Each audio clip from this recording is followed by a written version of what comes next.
Hai semua, kembali lagi bersama gua An. Oke, sekarang mari kita lanjutkan video kita sebelumnya di spoiler kelanjutan Isekai Smakunto Tomoni.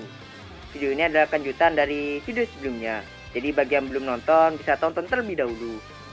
Seperti biasa, gua ambil referensi untuk video ini itu dari WN Art 21 chapter 168.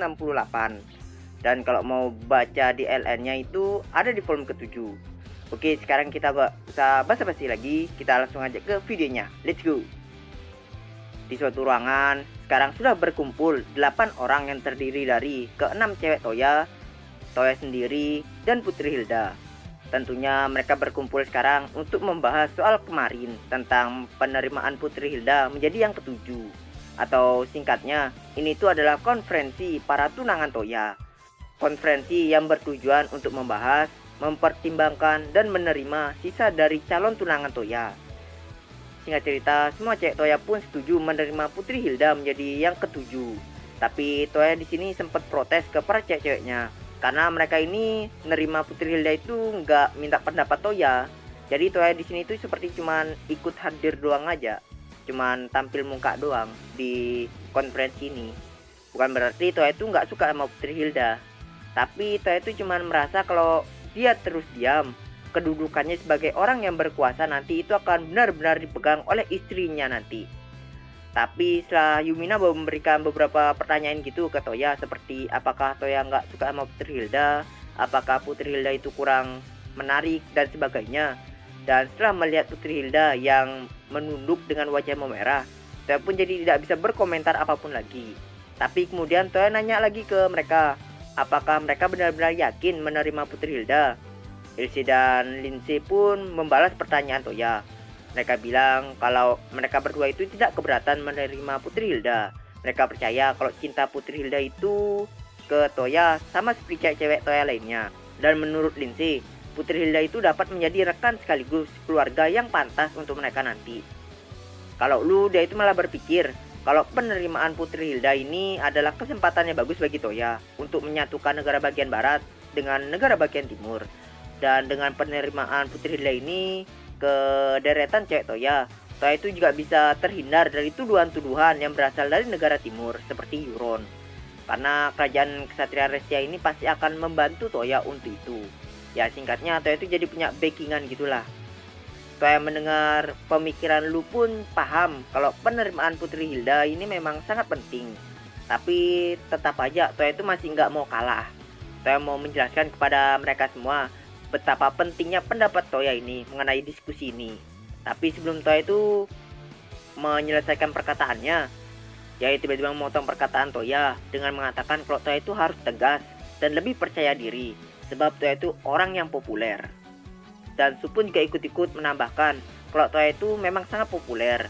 Makanya semua cewek-cewek yang ada di ruangan ini itu berkumpul karena mereka itu suka sama Toya, termasuk Su sendiri.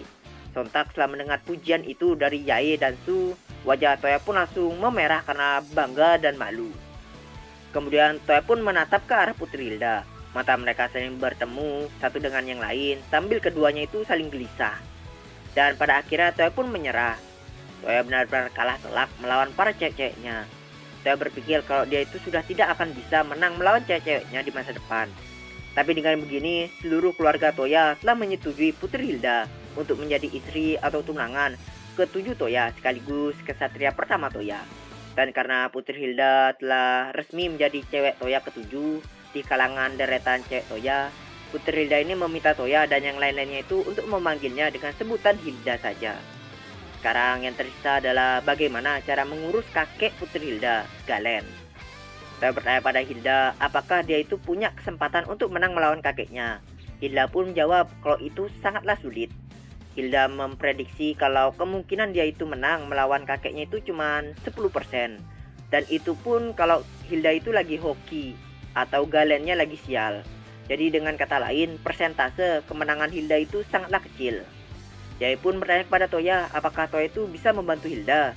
Toya berpikir sejenak, lalu Toya pun mengusulkan untuk menaruh bubuk pemburam mata di ujung pedang Hilda supaya penglihatan Galen itu terganggu, atau memberikan sihir peledak ke armor Hilda menggunakan sihir encet Toya supaya setiap Galen itu menyerang armornya Hilda, maka Galen itu akan langsung terkena ledakan.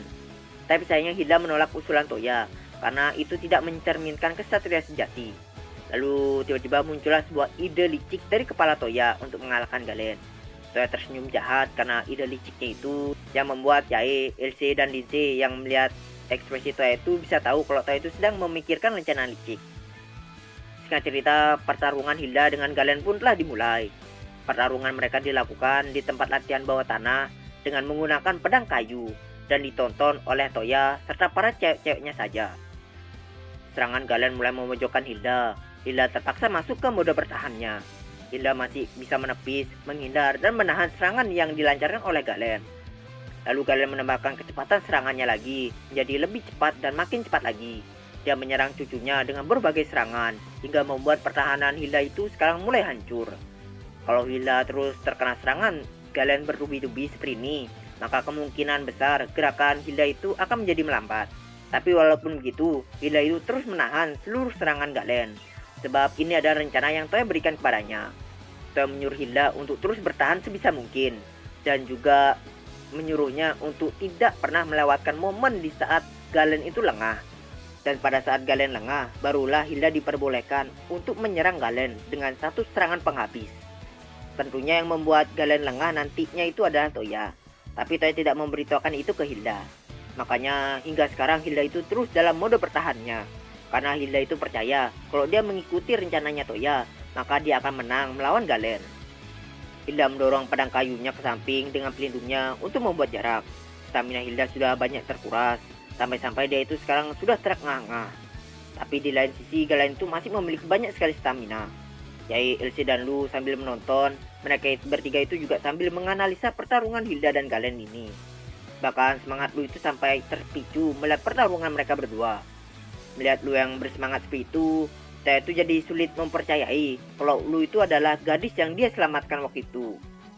Waktu insiden pemberontakan Regulus, Lu itu benar-benar gemetar ketakutan. Tapi sekarang dia malah sangat bersemangat melihat pertempuran sengit antara Hilda dan Galen. Walaupun skill Lu itu di bawah Ilse dan Yae, bisa dibilang Lu sekarang sudah sangat jauh lebih kuat daripada yang dulu. Karena Lu memakai teknik bertarung yang telah dia kembangkan sendiri. Dari mencampurkan teknik bertarung Toya dan Yae yang dia pelajari secara otodidak.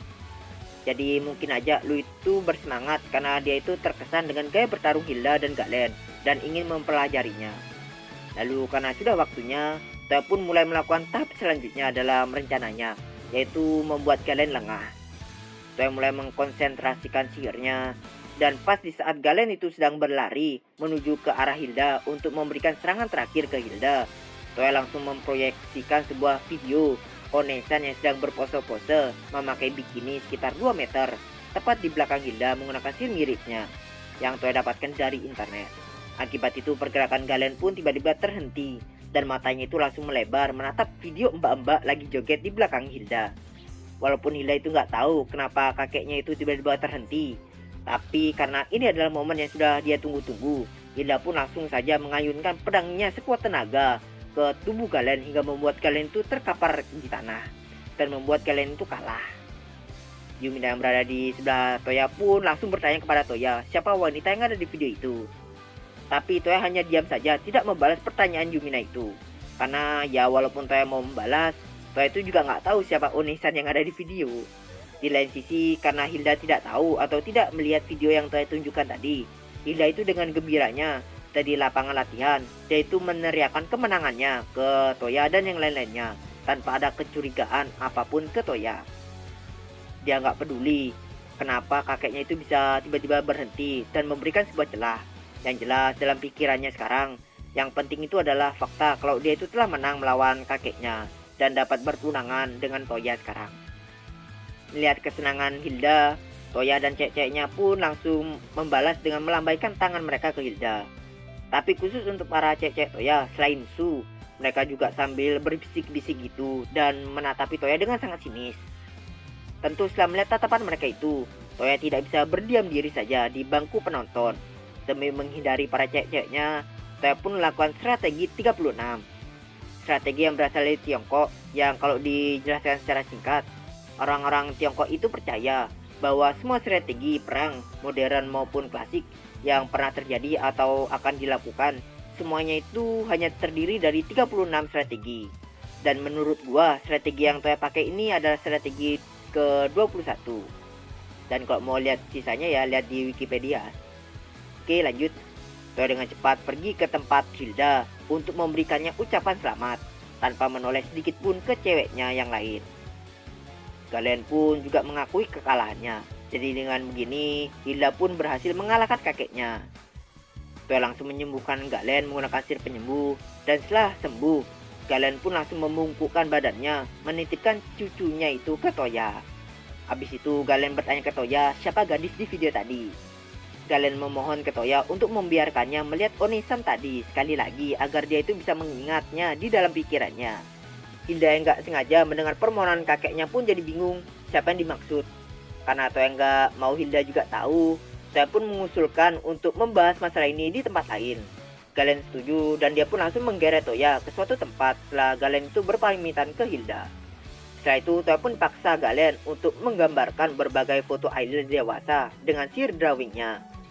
Saat Toya kembali ke kamarnya, setelah capek menggambarkan berbagai banyak foto untuk Galen, Toya langsung disambut oleh seluruh cewek-ceweknya selain Su yang masih polos dan Hilda yang gak tahu apa-apa untuk diinterogasi. Toya dihujani dengan banyak pertanyaan oleh cewek-ceweknya yang berhubungan dengan tipe cewek kesukaan Toya. Seperti apakah Toya itu suka yang besar, atau apakah Toya itu suka yang ramping dan sebagainya gitu. Hingga akhirnya Toya pun bersujud minta maaf kepada mereka semua. Karena para cewek-cewek Toya itu ngambek dan berniat untuk terus memakai bikini mulai sekarang.